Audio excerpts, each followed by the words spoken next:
Now to immigration. You've probably seen the headlines in the past few days about what's happening to children who cross the U.S. border without legal documents. We want to take a moment to look deeper at what we know about current policy and who is being affected. I thought I'd take a little bit of digression here to discuss some concerns raised by our church friends about separation of families. Many of the criticisms raised in recent days are not fair, not logical, and somewhat contrary to plain law. First, illegal entry into the United States is a crime. It should be, it must be, if you're going to have a legal system and have any limits whatsoever. Persons who violate the law of our nation are subject to prosecution. If you violate the law, you subject yourself to prosecution. I would cite you to the Apostle Paul and his clear and wise command in Romans 13 to obey the laws of the government because God has ordained the government for his purposes. Orderly and lawful processes are good in themselves. Consistent, fair application of law is in itself a good and moral thing, and that protects the weak. It protects the lawful. We have people coming into the country, trying to come in. We're stopping a lot of them. But we're taking people out of the country. You wouldn't believe how bad these people are. These aren't people. These are animals. And we're taking them out of the country at a level and at a rate that's never happened before.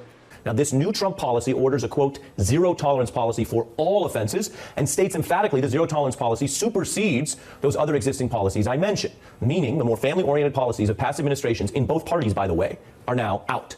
This is a Trump policy. These are legally segregated camps for children orphaned by this Trump policy. It's not a congressional law that requires it, and these are not cities, these are not tent communities, or any other Trump-Wellian-branded spin.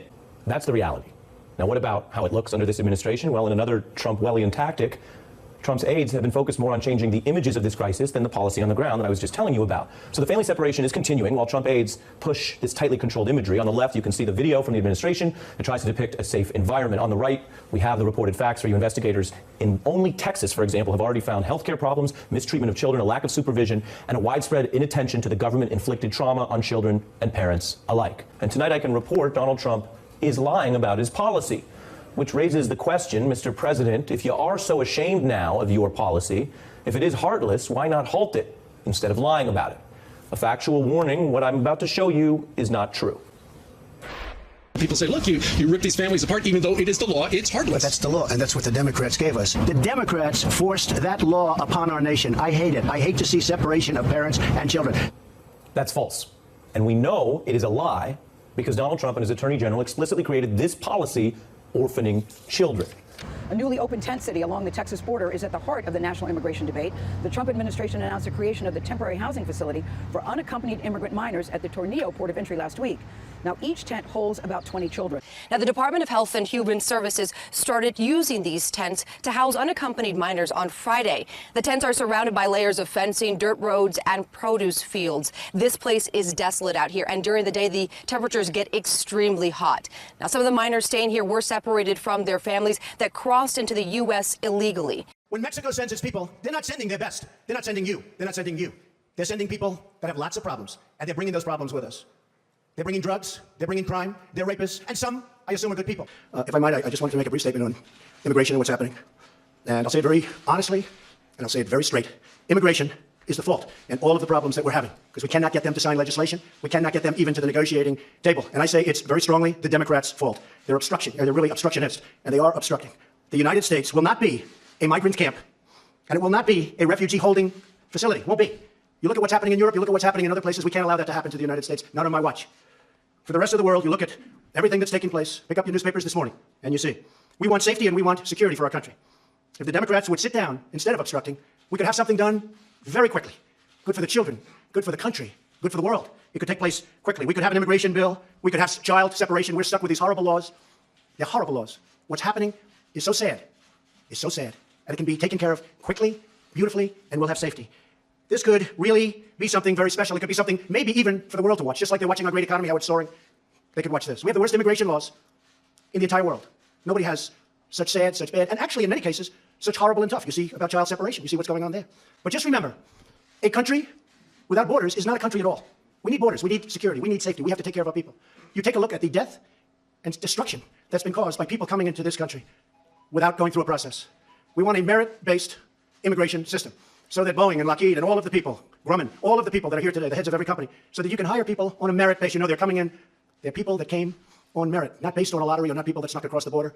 And they could be murderers and thieves and so much else. So we want a safe country, and it starts with the borders, and that's the way it is. Now I'd like to, thank you. And again, we can do this very quickly if the Democrats come to the table. Everybody wants to do it. We want to do it more than they do. If they come to the table, instead of playing politics, we can do it very, very quickly. Between whether we are a country of law and order, a country with borders, and a country that demonstrates the compassion and the heart of the American people and respect for families. By taking this action, the President will make it possible for us to continue to engage in enforcing the law against individuals who violate our law, come into our country illegally, but now we'll be able in that prosecution in the immediate days forward to keep families together as that goes forward. But we are calling on Congress to change the laws in this regard and in a broad range of areas that will secure our borders and give us strength and confidence that we are once again going to take the steps necessary to end the crisis of illegal immigration in America. I think the word compassion comes into it, but it's still equally as tough, if not tougher. Secretary Nielsen? I just thank you for your leadership, sir. We look forward and expect the House to act this week.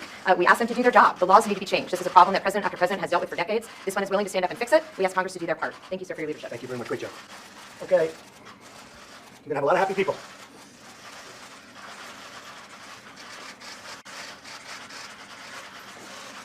This has been going on for 60 years. 60 years. Nobody's taken care of it. Nobody's had the political courage to take care of it, but we're going to take care of it. It's been going on for a long time. No, the border is just as tough, but we do want to keep families together. This is a problem. If you look at some of those horrible scenes from a few years ago, to me they were horrible scenes. They were just terrible. And that was during the Obama administration. Other administrations have had the same thing. We're keeping the family together. And so this is it. And also, there may be some litigation. We're also wanting to go through Congress. We will be going through Congress. We're working on a much more comprehensive bill. A lot of good things are happening toward immigration and proper immigration, but we have to have strong borders, and ultimately we want to see it done right, and it will be done right. But what we have done today is we are keeping families together. The borders are just as tough, just as strong. They can come in through ports of entry if they want. That's a whole different story, and that's coming in through a process, and the process is what we want. So I want to thank you all very much. I think this is something that... Thank you very much, everybody. We'll get the wall. We'll get the wall done. We'll get the wall done. Yes?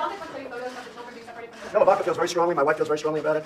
I feel very strongly about it. I think anybody with a heart would feel very strongly about it. We don't like to see families separated. At the same time, we don't want people coming into our country illegally. This takes care of the problem. Thank you very much, everybody. Thank you very much. Great job. Thank you. What is happening here? How is it possible that none of us knew there were 239 kids right here in our own city? How is the federal government holding back that information from the people of this city?